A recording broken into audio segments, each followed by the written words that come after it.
guys, how you doing? jpsarrireviews here, and this week has been an interesting week, a good week for Tweeterhead and Sideshow Collectibles. Now that they have this partnership where they are getting into different lines together, it's very interesting to see what the future will bring for these two companies, which is always good. It's always good for collectors when we see companies bringing the best of what they have to offer and combining it and creating really terrific collectibles for the fans.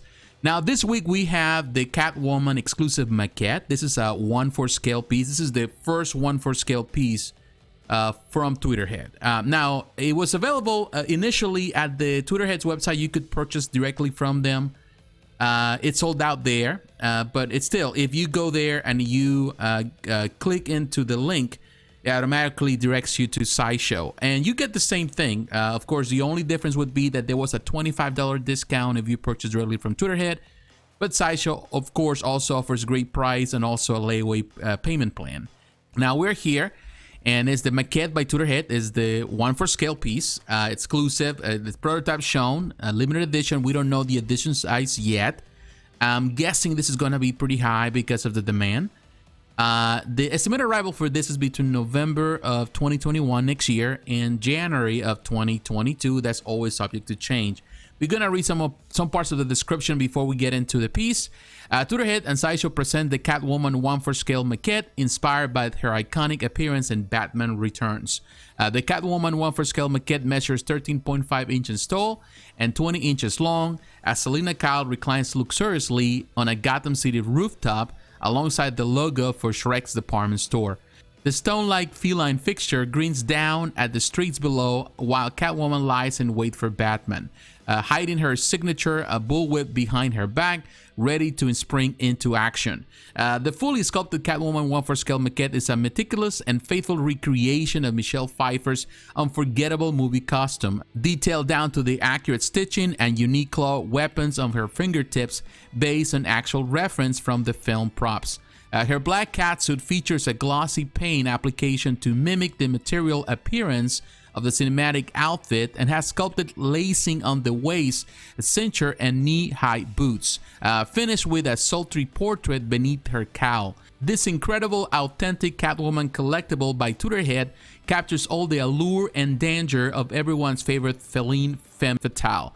The exclusive edition of the Catwoman 1/4 scale maquette includes Miss Kitty, a black cat proximity accessory to place on the base of the statue. Bring some additional feline flair to your Batman display with this exclusive display option. Now, the artists that we have involved here, we have Ironhead Studio and Jack Matthews as the sculptors. We have Nelson Asensio as the designer, David Fisher as the painter, Jeanette Villarreal Hamilton, she does the photography of this piece. Now, in additional details, we have the material doesn't say what it is. I'm guessing it's polished stone. Product size, the height is 13.5. Width is 10 inches, the depth is 20 inches, and we don't have any dimensional weight yet. Now, the 1992 Batman Returns film, it's a classic by all standards, for sure. You know, I remember as a teenager, I loved the second film. And I think the most iconic part of the film, of course, was that we have Penguin with Danny DeVito. But in my opinion, it was Catwoman with Michelle Pfeiffer. She was a very sultry character there. And I think it became instantly, for a lot of teenagers like myself, a sex symbol. And I think this is what this statue really portrays well, and the sex symbol status of Catwoman, of this version of Catwoman from the film. I really love what they did with this, you know, with the stone base. It looks good. I love the paint job. I love the design. This cat, very iconic figure from the film. She looks great. Of course, it's a very sexy pose. You know, this is not the first time that Tweeterhead has created a Catwoman. If I'm not mistaken, the first piece, or the one that actually everybody was paying attention, or I pay attention, was the 1/6 scale Catwoman, also based on Michelle Pfeiffer. I love that depiction of the character.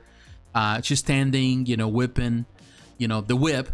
But, you know, here it's just, it's different. Of course, it's a different portrait, more calm, but also more sexy in some ways. Here is the back. Of course, you see all the stitching. I'm not sure if the whip is going to be polystone. I don't think so. But here, you know, of course, the sultriness of this figure for sure. Now you see the cat. Really nice paint job. I love the way they did the stone. Pretty much the finish of that stone looks like kind of like dirty old marble. But here's another angle of the cat. Pretty cool. It seems that they do more pictures of the cat. Yeah, I can say. But here, of course, now in the front, look at her face. I would say that I still, to be honest with you, if I have to, if this and the previous piece, the 1/6 scale, if I have to choose between those two, I would say that I prefer the 1/6 scale because of the way she's more into like an action pose. Here she's just resting there, and it's kind of reminds me a little bit of the Torres by Sideshow. It's the same concept. She's just laying there in a sexy pose, which is fine too. This is a beautiful piece nonetheless. I would say that I prefer the other action more, and if they would have just done that in a 1/4 scale, I think more people would be even more interested that with this version. That doesn't take away from this. I think there's a lot of beauty in this piece, and I think they did a fantastic thing with the portrait. This is another sexy angle, and I love that cat for sure. This is another one. Now I can say that if I'm not mistaken, it seems to me that she seems a bit slick, very elongated in some ways. And maybe just the angle of the photo. Of course, you know, Michelle Pfeiffer was very skinny. She's still a skinny person, but she was very skinny when she was filming this.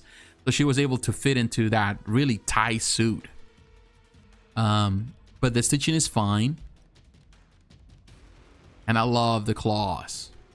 Everything, of course, based on the film. I think when this film came out, I think it changed the way I think we saw the character in so many ways. And of course, even in comics, artists were doing more of this style. And for many years, we have seen more of this style, you know, with different things, different variations of it. But everything kind of started a little bit on that. Although I feel that this also was a return to the more sexy style of the 70s show in some ways. It's like, I feel that when they did this film, they took some inspiration from that as well. And, you know, Catwoman's always been a sexy character in the comics, and I feel that they took some of that, and it's always been part of the character everywhere she's been portrayed, whether it's in, you know, in the comics, whether it's in films, whether it's even in the cartoons and video games. But this is, in my opinion, an iconic representation of her, and it has been since the 90s. But yeah, at every angle you can see, I really love it. There's not really much to it. This is just without the, yeah, and I can see the cat. You have to, there's no peg on the cat. So yeah, you can position the cat in different ways. That's cool. So that's not bad. Kind of like what DC Collectibles did with their Catwoman. They also have like a little cat that you can position in different ways for the one in a motorcycle. So it kind of follows the same thing. But yeah, I really like this. Definitely the paint job is good. She's so pale there.